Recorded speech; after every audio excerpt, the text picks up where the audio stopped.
sort of the job producing, the economic, wealth that we can create, and continue to be that sort of big shiny light on the top of the hill for the rest of the world. So. So it's great to have you here live with us. No, we're not. I love it. We're not letting you go for a while now. Okay. But we've actually seen you because a lot of times we go live right after Mr. Trump's rallies. Right. So and here we are, Trump Tower Live. Tweet at us #TrumpLive. Hit the retweet button, hit the share button, and then tweet your questions at us, and we'll try to answer them. Don't forget about Drain the Swamp. #Drain the Swamp. So you can tell. From this conversation, you've spent a ton of time. We've seen you on the feed when you've been opening up for Mr. Trump. How has that been for you? How's that experience been? Yeah, it's amazing. I mean, I never thought that I would ever be involved in this kind of political cesspool, frankly, that we have in this country. I always joke the last time I was involved in politics, I was in high school, and so which was many years ago. So this is it's very different. It's exciting, but I take this very seriously because for the last nearly 3.5 decades of my life, I served in the military, and I love serving. I love our military. I love our veterans, and I think for where this country is at today, we're struggling. The one thing that I have seen, there's this sort of bubble that exists around Washington, D.C., and people in Washington, D.C. forget how difficult it is out in the rest of America. And Donald Trump, I mean, my God, you've seen this. You guys see this in the rallies that he has. There's thousands and thousands of people coming to these things. I mean, I watched the day before yesterday. I believe we were in Colorado. I get my days mixed up, but we were in Colorado, and another blue state. Beautiful, yeah. And we're going to win Colorado. And a woman was at the rail, the front rail, kind of right up front, and she had been waiting 8 hours. I went over and talked to her after Mr. Trump talked, and I watched her. She cried. This was an older woman. She was probably in her 60s. She cried the entire time he was up talking. And I went over and I gave her a big hug afterwards, and I asked her, what's going on? And she said, I've never seen this in my life. This is going to be the first time that I voted. Wow. Yeah. And that's I mean. Important. She was so emotional because she said, I have not seen my country the way it is, and I'm going to go out and vote, and I wanted to see this man. And he gave an unbelievably inspiring speech. We were told that there was going to be like 3,000 to 4,000 people at that rally before we showed up, and there were 10,000. Another thing about this is that in Michigan, and I think we were in Detroit, or I forget the first place we were at yesterday, but 10,000 people showed up to this pavilion, this gymnasium. It was 10,000 people showed up. They showed up on one tweet the day before. Wow. From one tweet the day before. Huge. I mean, one, it shows you the power of digital media and the way we're doing this thing right now. But from one tweet off of Donald Trump's Twitter account, 10,000 people showed up the next day. And it was in the middle of the day, so it was a school day, work day. I mean, it's phenomenal because people are like, oh my God, we need to have this leadership. And Donald Trump's going to provide that leadership. So for me, this is a really, it's an unbelievable experience. But, I'm doing it because like I've said for many, many months now in this thing, when I vote for a president, I vote for a leader. And that's what Donald Trump is going to provide us. He's going to provide us that leadership. So pretty awesome. Now, General Flynn, as a military leader, what scares you most about a Clinton presidency and what excites you most about a Trump presidency? Yeah, what scares me the most is her judgment. Okay, her judgment. If you look around the world at the things that she's been involved in, so, the Russian reset failed, and we are now facing what I call a Cold War 2.0. Nobody even talks about the pivot to the Pacific or the Asia-Pacific strategy, which began while she was the Secretary of State. It was her sort of foreign policy objective. And nobody even talks about it anymore because it's almost a disaster. I mean, you look at what China's doing out in the South China Sea. And then, you just sort of walk your way through the landscape of North Africa and the Middle East, from Libya, Syria, Iraq, the massive challenges in Iraq, Yemen. The Iranian nuclear deal is probably the biggest one, where it started under her. She was the big influence behind it. And we just gave the #1 state sponsor of terrorism a pathway to a nuclear bomb, which is just crazy. You know, imagine just thinking about that. It's crazy. It sounds crazy.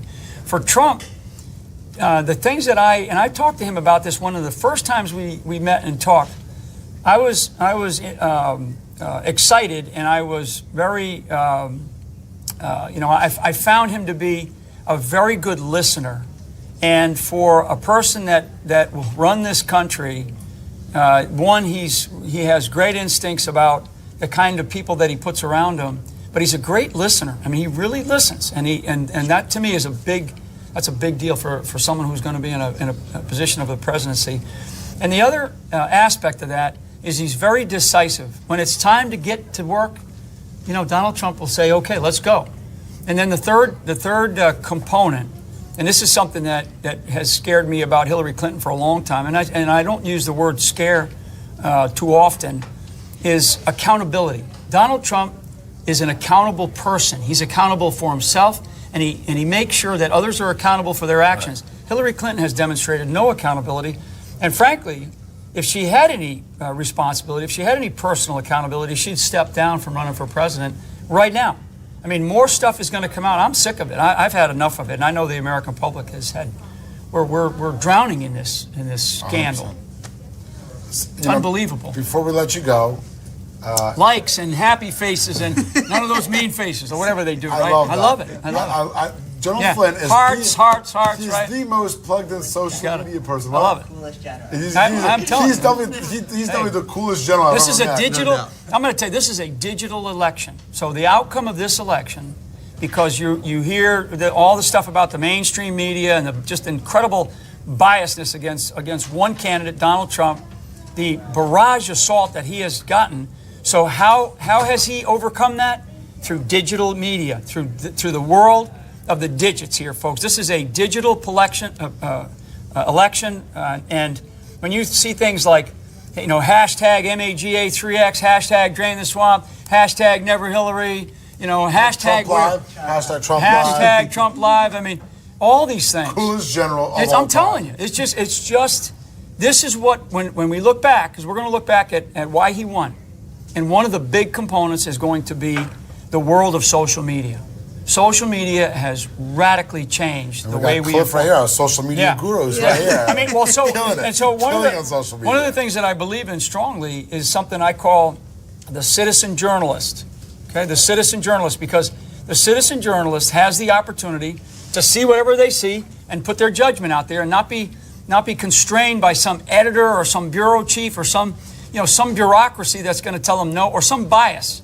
You know, they put their own bias into it, and they decide how they want to present it. But the citizen journalist, like on the battlefield, the best intelligence is from a soldier. And I used to say every soldier is a censor on the battlefield, because they physically saw what was going on and they would report back. And so we came up with the idea of every soldier is a censor. So every citizen is a journalist. Every citizen can report. You can tweet, you can Facebook, you can Instagram, you know, all these different things. And that's going to be a big deal for this election. And I'm telling you, wait till the next election. I think I know the best place to end this interview right now. Follow Jen Flynn on Twitter, right? At Jen Flynn. At Jen Flynn. General Michael Flynn. Thank you. Guys, see you later. The coolest, and Thanks. not just See you the later. coolest, but having gotten to travel with him, the funnest general you will ever meet. Peace out. All right. So now we've got an interview coming up, Campbell, that you did earlier today. You want to tell us about it? Yeah, I would love to tell you about it. So today, I caught up with Tommy, who's been on the show a few nights ago, earlier last week. And basically, we focused on big issues that have come up in this election. Obamacare, we talked about the FBI's opening the investigation into Hillary's emails. And we also got some of her thoughts about what she expects to come in the next week.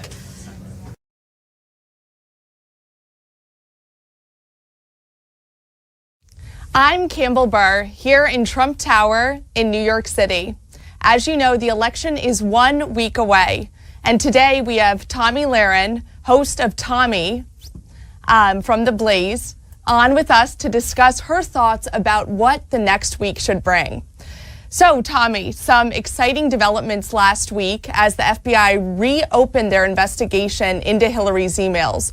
What are your thoughts on this, and how do you think it will impact the election in the coming days? You know, I said it yesterday, this is really God's gift to this election cycle. I know a lot of us, on Team Trump, we were seeing the polls. Some of us were getting a little demoralized. We still had the great spirit going, but, it was a tough uphill battle. And then Friday came, and then the heavens opened up, and the FBI and James Comey really delivered on their promise to reopen the investigation if new material came to light. It did.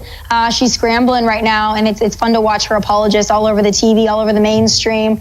It's funny, especially when her apologists go on CNN, because we know we've got the disgraced Donna Brazile, who also had to leave CNN. It's a circle of corruption. Really what this tells us is we've got a candidate in Donald Trump that is vowed to drain the swamp, and then you've got the other candidate, Hillary Clinton, who is the swamp, who is the queen of the Everglades. Do we really want to elect a president, a commander-in-chief that is under investigation, that could very well be elected and then have to pardon herself? Let that sink in for a moment and let the American voters decide what they want to see next Tuesday. Exactly, Tommy, and I think that we can both agree that the FBI probably would not reopen this investigation unless there was significant reason to do so and significant wrongdoing involved. Okay, Tommy, so now turning to Obamacare, another development from last week. Last week, government data showed that monthly insurance premiums are rising by 25% on average next year, and in Arizona, as much as 116%. You have said that the Obama administration should be embarrassed by this failure, but that it's actually a setup for what they really want. Can you tell us what you meant by this? Of course, it's a setup, Campbell. This is exactly what the Obama administration wanted. Barack Obama set up Hillary perfectly for this. They wanted to introduce something that they knew would be a failure. They wanted to ramrod it through Congress, and now here we are with a failing system. But they should be embarrassed. They should want to repeal and replace. That's not what they're going to do. They're going to say we've already gone too far. So they're going to say we need to expand it. They're going to say we need single payer. We need universal health care. They're going to say that is the remedy that will fix Obamacare. Get ready for more government. Get ready for higher premiums. Get ready for higher deductibles. Get ready for more physicians fleeing the system. And get ready for more government-run health care in your life. Get ready for more small business regulations. This is going to wreak havoc on the American people and our small businesses. And this is exactly what they wanted to happen, to just grow the tentacles of government even more. Don't think for 1 second they didn't know this was going to happen. Seriously, it's scary stuff. And on that note, next, from the developments last week, we're seeing new polls out today that show Donald Trump up a point nationally and up 13 points since last week. We've seen this huge development momentum shift over the past few days. What do you expect will come? Give us some of your famous final thoughts about what you expect will come in the next week before Election Day. I think I think that this is great that this is coming. Don't for 1 second think that this is just because of the investigation and the FBI kind of reopening and re-examining Hillary's scandals. No, it's not just because of that. It's also because Donald Trump has been getting out around this country, whereas Hillary Clinton is dancing on stage with J-Lo, dancing on Univision and making a mockery of the election cycle in the process and sending her surrogates like Michelle Obama out on her behalf. We've got Donald Trump going all around this country, coming to you and speaking to you, and we've seen it as rallies. He is on message. He is on point, and he's telling the American people that it is America first, whereas she is sitting back and telling us that it's her first. It's her circle of corruption first. It's her influence first. It's her legacy first. You've got two very different messages. Like I said again, you've got someone that wants to drain the swamp and the other one that is the swamp, and she should be very nervous a week from today. Definitely, Tommy. I think the American people are waking up and seeing what an amazing president Donald Trump would make. Thank you so much for joining us today, as always. And thank you for joining us on Trump Tower Live. Thank you, guys. Thanks for having me.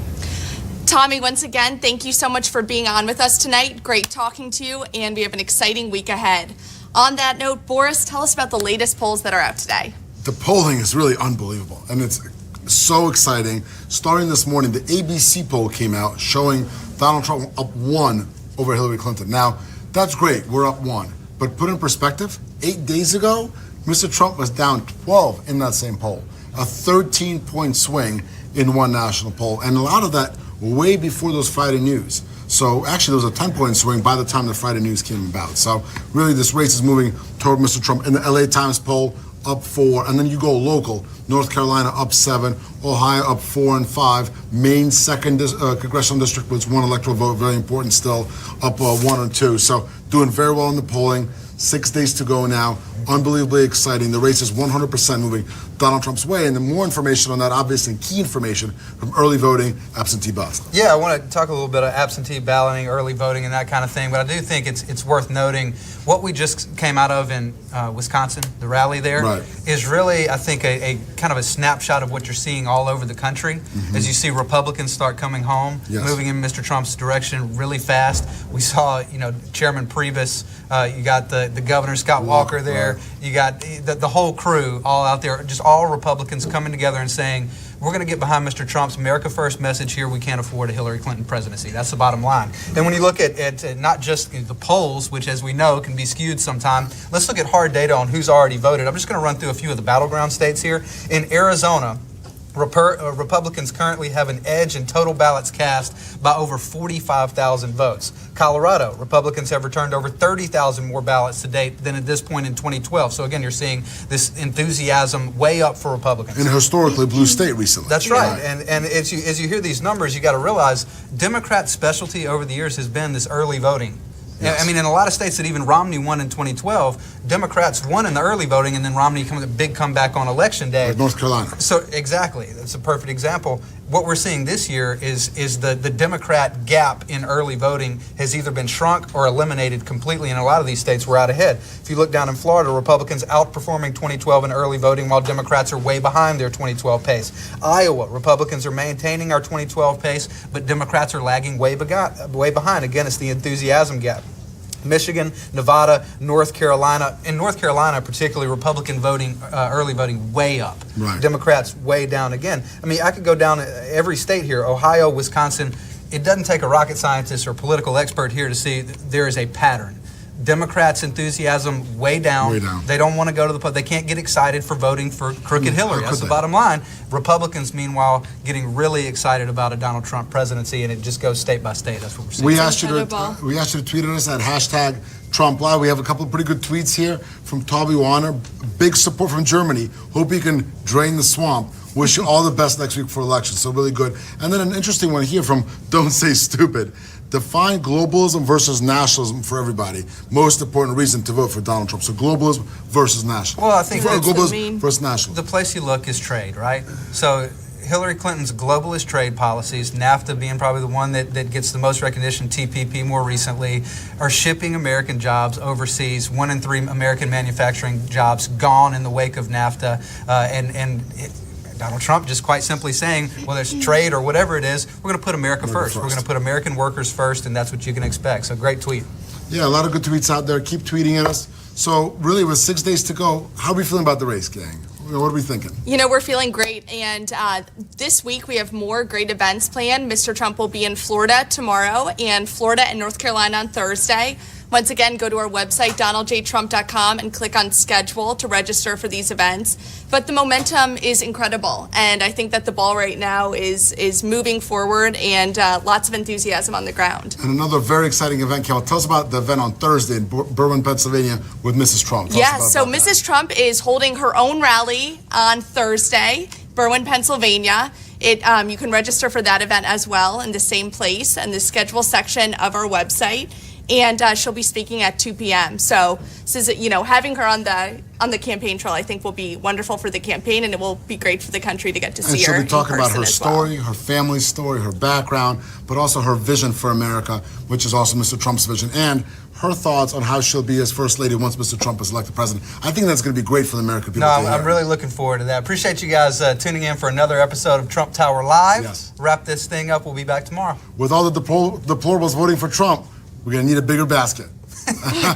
That's an Avi Berkowitz special, ladies and gentlemen. Thanks, Avi, our esteemed director. God gave us that one. Thank you so much, and we'll see you in the same place tomorrow night. Have a good evening.